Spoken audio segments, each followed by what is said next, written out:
আজ আমার রান্নাঘরে হচ্ছে ঝাল ঝাল এবং ক্রাঞ্চি একটা ম্যাজিক। নরম জুসি চিকেন আর পাতলা কাটা বাঁধাকপি যখন মশলার প্রেমে পড়ে যায় তখন কিন্তু শুধু পকোড়াই হয় না, হয়ে যায় একটা ক্রাঞ্চি ইমোশন।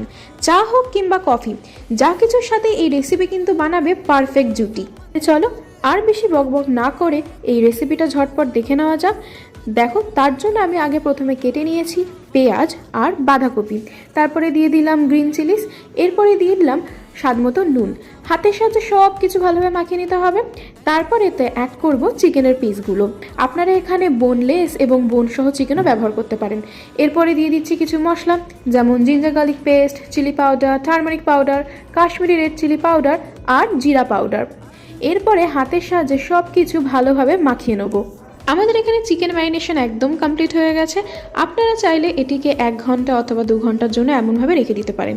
এরপরে আমি দিয়ে দেবো 3 টেবিল স্পুন বেসন, তারপর কিছুটা জল দিয়ে ভালো করে চিকেনটা বেসনের সাথে কোট করে নিলাম।